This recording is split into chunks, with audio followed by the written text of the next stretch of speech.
Hello every one, நான் உங்கள் ஜெய்சன் சாமியல் பேசுகிறேன். இந்த வீடியோவில் மறுபடியும் உங்களை சந்திப்பதில் மற்றற்ற மகிழ்ச்சி. சொல்ல வேண்டிய விஷயங்களை மறுபடியும் உறக்க சொல்லித்தான் ஆகணும். அதற்காகத்தான் இந்த வீடியோ. இந்த வீடியோவில் நாம் இன்னிலிருந்து தமிழ்நாட்டில் திராவிட முன்னேற்றக் கழகம் தமிழ்நாட்டிற்கு என்ன நன்மை செய்தது, தமிழ்நாடு மக்களுக்காக என்ன நன்மை செய்தது, அதுலேயும் குறிப்பாக நம்முடைய திராவிட முன்னேற்றக் கழகத்தின் முன்னாள் தலைவர் மறைந்த கலைஞர் அவர்கள் நம்முடைய தமிழ்நாட்டில் என்ன செஞ்சார், தமிழ்நாட்டு மக்களுக்கு என்ன செய்தார், பெண்கள் முன்னேற்றத்திற்காக அவர் என்ன செஞ்சார் அப்படிங்கிறத இந்த வீடியோவில் நாம் இன்னைக்கு பார்க்க போகிறோம். முன்காலத்தில் தமிழ்நாட்டில் மட்டும் இல்லை, இந்தியா முழுவதிலையுமே பெண்களுக்கு சொத்துல சம பங்கு என்பது கிடையாது. ஆனால் 1989ஆம் ஆண்டு இதை எல்லாத்தையுமே பிரேக் பண்ணி கலைஞர் அவர்கள் சட்டமன்றத்தில் தமிழ்நாட்டில் மூதாதையர்களின் சொத்து, அதாவது முன்னோர்களின் 4 தலைமுறைகளுக்கு தொடர்ந்து வருகிறதான முன்னோர்களின் சொத்துல சம பங்கை பெண்களுக்கும் அந்த சொத்துல உரிமை உண்டு, சம உரிமை உண்டு என்கிறதை சட்டமாக கொண்டு வந்தார் கலைஞர் அவர்கள். 1989ஆம் ஆண்டு கொண்டு வந்ததான இந்த சட்ட திருத்தத்தின்படி திருமணமான மற்றும் திருமணமாகாத மகளிர், பெண்கள் எல்லாருக்குமே தங்களுடைய மூதாதையர்களின் சொத்துல சம பங்கு உண்டு என்கிறது சட்டமானது.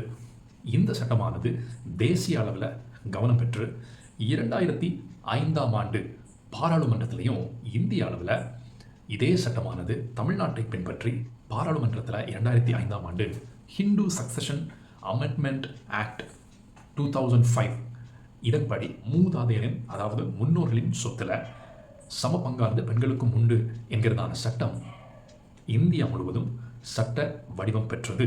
அதே மாதிரி 2020ஆம் ஆண்டு சுப்ரீம் கோர்ட்டில் இதை பற்றியதான ஒரு வழக்கில் சுப்ரீம் கோர்ட்டானது ஒரு தீர்ப்பை உறுதி செய்தது. அதில் என்ன செஞ்சாங்கன்னா, 2005ஆம் ஆண்டு இந்த சட்டமானது இந்தியாவில் சட்ட வடிவம் பெற்றது.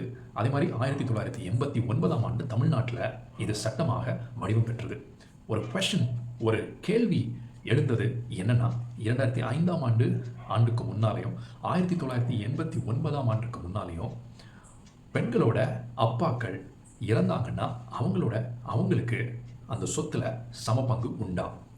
சுப்ரீம் கோர்ட் அளித்த தீர்ப்பில் 2005ஆம் ஆண்டுக்கு முன்னாலேயும் 1989ஆம் ஆண்டுக்கு முன்னாலேயும் அப்பாக்கள் இறந்தாலும் அவங்களோட சொத்துலையும் பெண்களுக்கு சம பங்கு உண்டு என்பதை சுப்ரீம் கோர்ட் உறுதி செய்தது.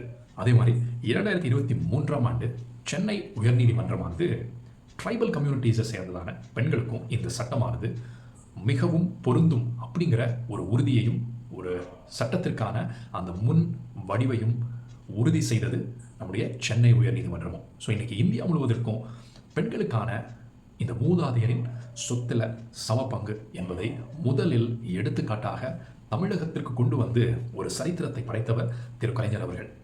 இதனால தான் சோஷியல் ஜஸ்டிஸ், அதாவது சமூக நீதியை இந்தியா முழுவதும் பறைசாற்றிய பெருமை மிக்க ஒரு தலைவர் திரு மு கருணாநிதி அவர்கள், கலைஞர் அவர்கள். அதனால தான் இன்னைக்கும் ஒரு தலைவராக, ஒரு தமிழர் தலைவராக அவர் பெருமிதத்தோடு, மிகவும் பெருமையோடு மக்கள் அவரை கொண்டாடுகிறார்கள். இன்னைக்கும் மக்களால் ஒரு பெரிய தலைவராக அவர் கொண்டாடப்படுவதற்கான காரணமும் இதுதான். இன்னும் ஒரு கிளாரிஃபிகேஷன், என்னடா பெண்களுக்கு சம உரிமை, அப்போது அப்பா சம்பாதிச்ச சொத்துல சம பங்கு உண்டா இல்லையா அப்படிங்கிற ஒரு கேள்வியிடும். சட்டத்தின்படி இந்த கேள்விக்கான பதில் என்னென்னா, நான் ரிசர்ச் பண்ணி பார்த்ததன்படி சட்டத்தின்படி ஒரு self acquired property of a father, தானே சம்பாதித்ததான ஒரு சொத்தில் அந்த சொத்தை யாருக்கு கொடுக்க வேண்டும் அப்படிங்கிறத ஒரு அப்பாவானவர், அந்த சொத்தை வாங்கினதான உரிமையாளர் அதை முடிவு செய்யலாம். சப்போஸ் ஃபார் எக்ஸாம்பிள், என்னுடைய அப்பாவுக்கு அவர் சம்பாதித்து அவர் வாங்கியதான ஒரு சொத்து இருந்தால் அதை யாருக்கு கொடுக்க வேண்டும் என்கிறதான அவருடைய விருப்பம் உயிலாக வடிவம் பெற்றிருந்தார். சட்டத்தின்படி அந்த உயிலில் அவர் என்ன எழுதியிருக்கிறாரோ, அவருக்கு 2 பிள்ளைகள் இருந்து அந்த 2 பிள்ளைகளுக்கும் அவர் சரிசமமாக அவர் எழுதி வைத்திருந்தால் 2 பேருக்குமே அந்த சொத்து அவருடைய அந்த உயில் படி பொருந்தும். அதில் 2 பேருக்குமே உரிமை உண்டு. அதே மாதிரி ஒரு அப்பா தான் வாங்கியதான சொந்தமாக்கி கொண்டதான ஒரு சொத்துல ஒரே ஒரு பிள்ளைக்கு மட்டும், அவருக்கு 2 ஒரு பெண் பிள்ளை ஒரு ஆண் பிள்ளை இருந்தால் அந்த ஆணுக்கு மட்டும் அந்த சொத்தை அவர் உயிரெழுதி வைத்திருந்தால் சட்டத்தின்படி அது அந்த ப்ராப்பர்ட்டியானது அந்த ஆணுக்கு மட்டுமே பொருந்தும். அதே மாதிரி அந்த மகளுக்கு மட்டும் அவர் எழுதி வச்சுட்டு இருந்தாரு அப்படின்னா அந்த மகளுக்கு மட்டும் அந்த சொத்தின் பங்கு பொருந்தும்.